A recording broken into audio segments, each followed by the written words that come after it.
Allow me to tell you a story about needs. It begins when I am taken out of body by one of my non-physical guides named Stuart Wilde. He smells of menthol snuff.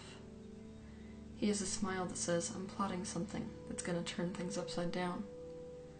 I have learned to follow that smile with a curious hesitation, as it so often leads to a collapse of the current reality. We end up walking down a street in Hackney, East London. People are rushing about. I can tell from the clothing that it is the 70s, a time when Stuart was alive. We have returned to a memory of his. We walk into a food market and we watch a boy with sandy-colored hair and freckles steal a can of food off of the shelf and hide it under his coat. Stuart says nothing, but he extends his hand to the right and fast-forwards to later that same hour in the very same store. I am watching a woman in a black poodle cloth coat. She is wealthy. She haphazardly throws a collection of whatever items catch her fancy on the counter and pays for them out of a purse that is covered with silver rhinestones. Stuart turns to me and says, "They both need food, but which one needs food?" I thought about it, and he repeated the question. They both need food, but which one needs food? I knew where he was headed, but didn't speak up. He then said, the rich person and the poor person both need to eat. They cannot simply wake up one day and decide not to need to eat, but only one of them feels the need, because they don't know they can get food. He continued, a need doesn't feel like a need and doesn't make you feel powerless when you know you can get it. In front of me both scenes played out, side by side simultaneously, as if I were in a learning hologram, the wealthy woman buying and the poor teenager stealing. And then we zoomed out until we were hovering over an African savanna. Stuart said, "Welcome to my playground." We were watching a pack of 5 lions nap beside a herd of zebra. Neither group seemed bothered by the other.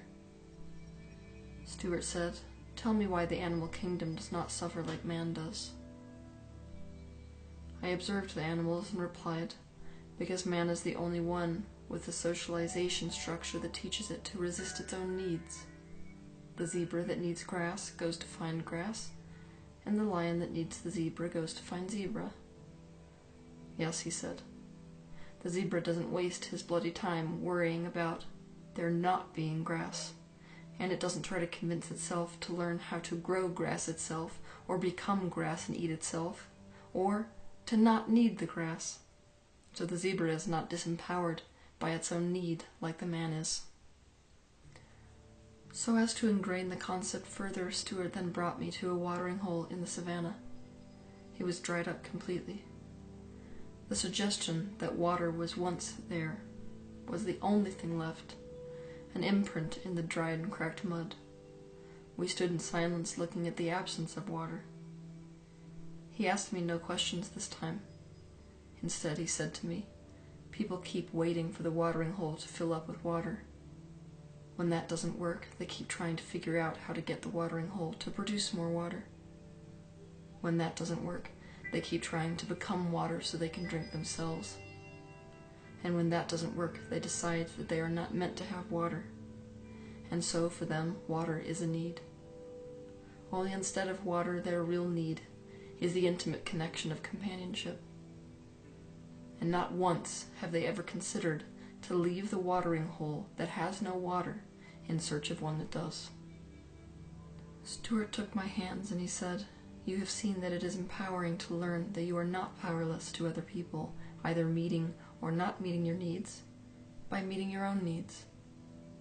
But now it's time to see that there are needs that people cannot meet on their own, like the need for connection. But this need is only a need for those who think they can't get connection.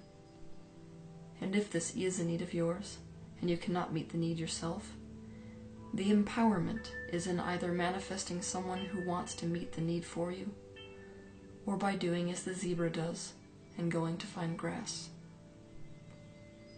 Stuart smiled at me and laughed his deep, chesty laugh, and said, "Do yourself a favor and go to a new goddamn watering hole." When he went to leave, the perceived movement of him pulled me out of the learning construct into space. I was hovering in the blackness of it, staring at the earth below. It was nighttime on one side of the globe and daytime on the other. I realized while looking at the world that there is a reason that some needs cannot be met by ourselves and ourselves alone. Separation is the opposite of our true nature. We can have the illusion of separateness, but illusion is all it is. To become completely independent is to become entirely ego. The way we find our way to the awareness of oneness, again, is through this interconnectivity and interdependence that is the inevitable part of living. Because we are indivisible, everything ultimately is us. So we can never be separate enough to meet all our own needs ourselves. And yet, if someone else is helping us, that is us in a different form helping ourselves. And that is the personal empowerment we do have, to manifest other aspects of ourselves that wish to meet the needs that we, in our separate form, cannot meet. We have this collective belief, especially in the Western world, that it is not okay to need other people, and that it is wrong to get our needs met by others because it makes us weak, powerless, vulnerable to manipulation, selfish, entitled, dependent, less spiritually developed, immature, a burden, embarrassing, incapable, and the list goes on. And the reality is, we all need other people, and we all have needs that must be met by someone other than ourselves, and so we live in hell trying to deny those needs, or we try to get those needs met by people who do not want to meet those needs. When Buddha wrote that desire is the root of suffering, the word he used was tanha.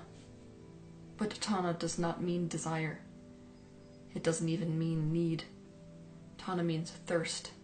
In essence, it means starvation. It is the state of lack, the state of wanting something you think you cannot have, or needing something that is not there. I find over and over again that the practice of spirituality involves an intense examination of the meaning behind words. Most spiritual disagreement, in fact, boils down to pure semantics. We cannot have a good understanding of love when love is one word that represents so many different feeling states. We cannot have a good understanding of need when need is a word that represents a state of starvation, but also the basic idea that something is required in order to thrive. We all require something in order to thrive, so we all need. What causes suffering is the degree to which we believe we can or can't meet that need or get it met. This is the only thing that needs to be remedied. Ego tries to rescue us by telling us to become our own island and meet all of our own needs ourselves, so we never have to feel the lack again. The ego calls this empowerment, but it is in fact just fear. I can assure you that if you are adhering to the spiritual belief that you can and must meet all of your own needs in and of yourself, your ego has hijacked your spiritual practice. The question we most need to ask ourselves is, why is it not okay to need other people or to get our needs met by other people? Baby elephants are often tied to tree trunks that are too heavy for them to move, and so they stay. When they grow older, old enough to move the tree trunks, they still believe they cannot, and so the adult elephant is inhibited by the tiny tree trunk that in truth has no power over it anymore. As people, we are no different. As children, when our needs are not met by our caregivers, we had no way to meet those needs. We were in a prison of sorts. When we grow up, we can meet them and find ways to get them met, but we still believe there is no way to meet them. Our beliefs, instead of our circumstances, have become our prison bars. We must consider the rather obvious truth that if you have an empty cup and you fill it, it is now full. whereas many spiritual traditions would have you believe that if you have an empty cup and you fill it, it will now be addicted to the water and be dependent on the water and never feel full again. There is a little thing in human psychology called the paradox effect.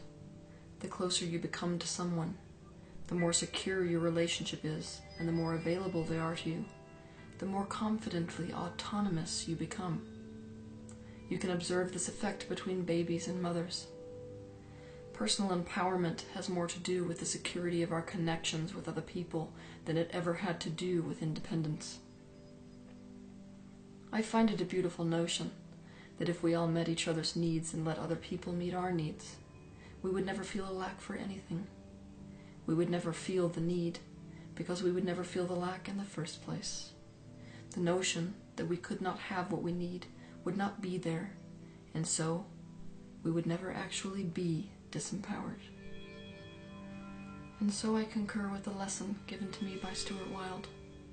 If your watering hole has no water in it, find a new watering hole, and by doing so, empower yourself by being brave enough to let your needs be met.